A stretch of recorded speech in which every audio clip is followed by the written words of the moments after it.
people, brothers and sisters. A lot has been happening in this, especially this year, both politically and in the world of nature.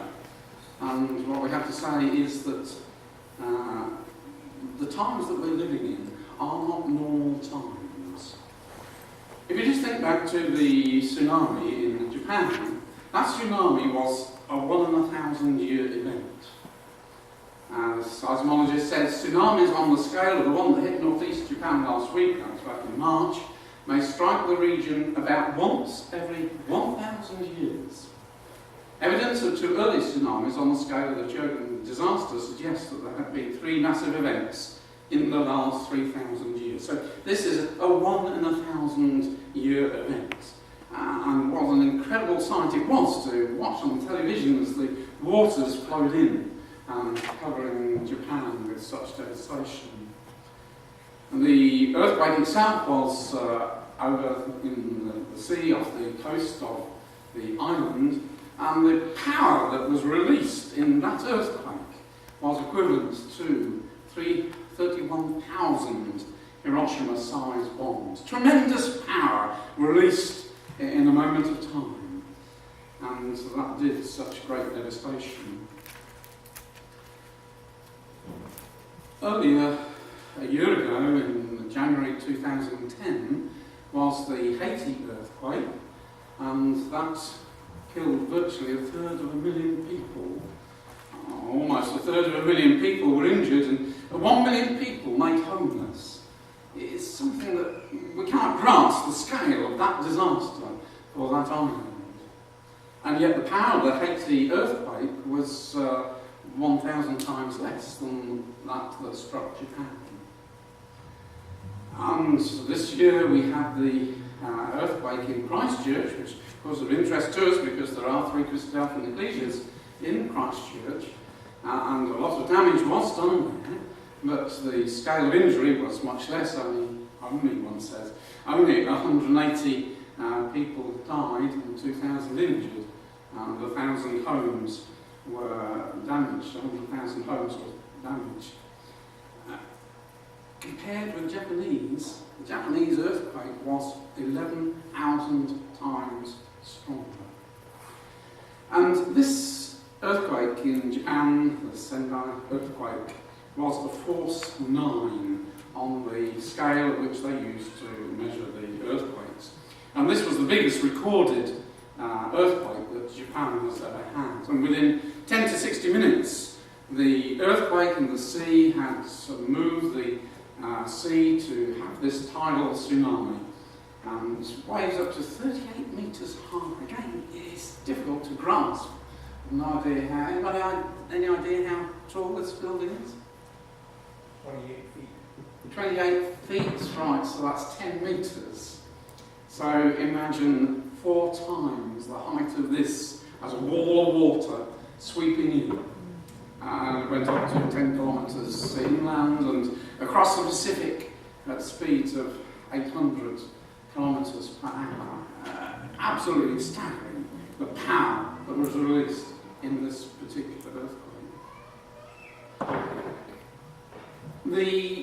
As I said, it's the biggest one. It's the fifth biggest earthquake that has been recorded by mankind, and the death toll on that is 28,000 are dead and missing. Well, one has to say by this time that must be 28,000 dead, 5,000 injured, and 500,000 made homeless.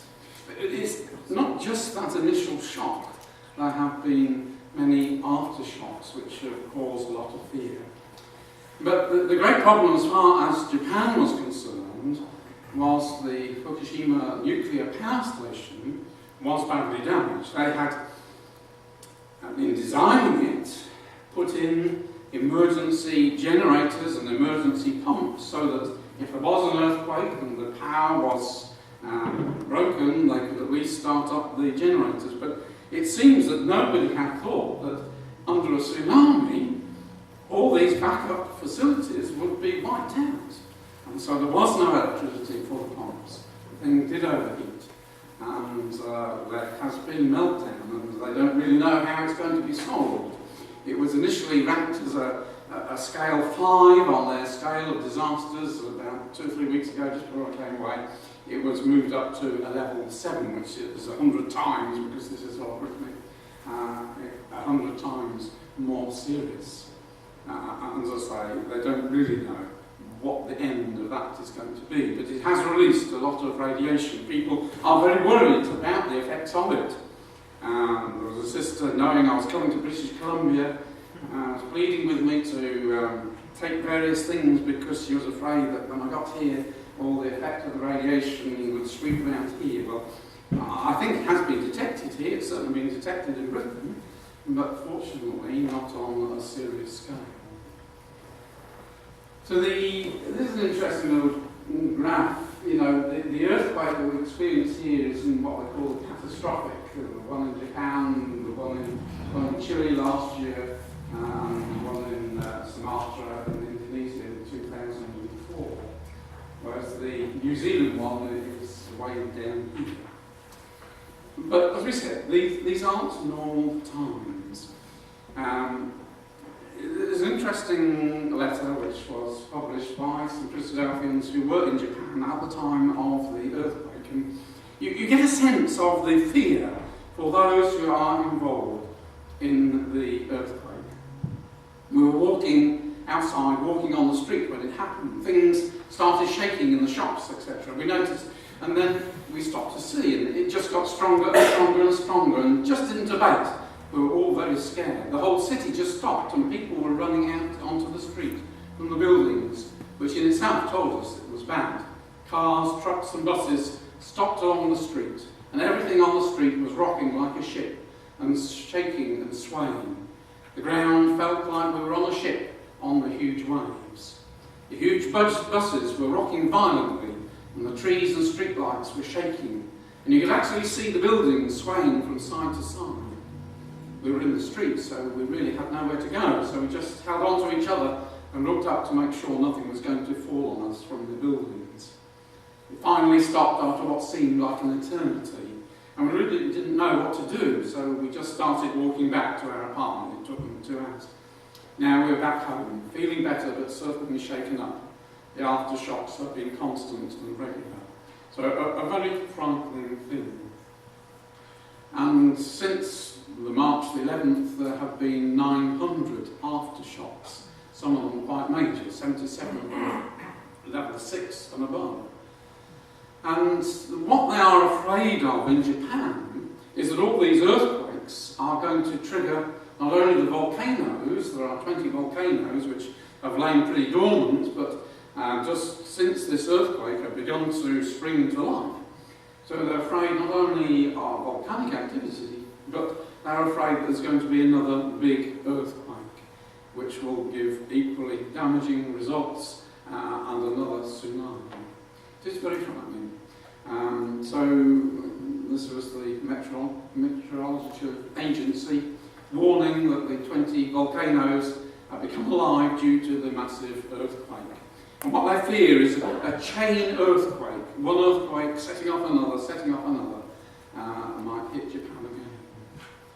And the aftershocks are so wearing. I've got a sister in Christchurch who I correspond with, and she said you just never know whether the next shake's going to be a big one or a little one. People's nerves are absolutely frayed by this constant shaking of the ground.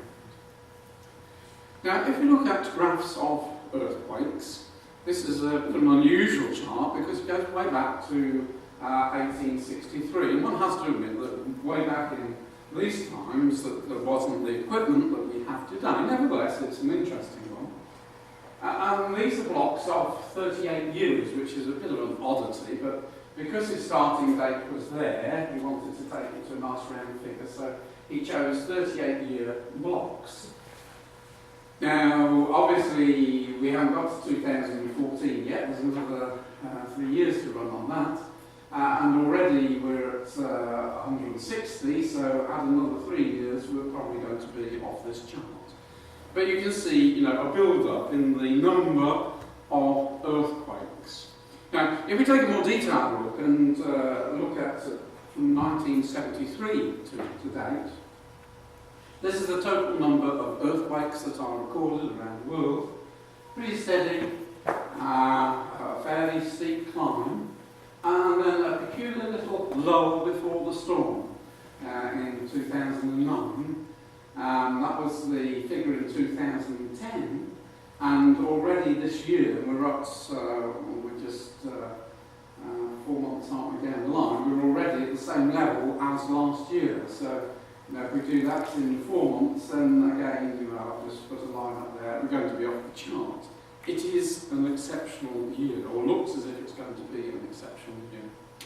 If instead of measuring the total number of earthquakes, we look at the total force, this is as of yesterday, again a steady rise, and then we're already off the chart on that this year. And if we look at earthquakes of 7+, which are very significant earthquakes, again we had a drop in the 70s and 80s and beginning of the 90s, and then an acceleration and a drop. We're here, there. So again, if you interpolate another 3 times that, we'll probably be off the top of the graph. 3 weeks ago, there was this heading. It was one day when there were 5 earthquakes around the world. No reproduction is not very good, but you can see this seismograph, which was in Barbados, but there were lots of other pictures, but it was tremendous activity through the day from all these earthquakes around the world. There was 4.6 in Iran, a 5.1 in Christchurch, 6.5 in Mexico, a 7.1 as an aftershock in Japan, 5.8 in Honduras, and a second one in the same day. This is quite exceptional to have that number of earthquakes in one day, and there has been about a fortnight ago a similar day which had about 5 earthquakes in one day. And the next day was the headline from the ABC News: mega earthquake has arrived.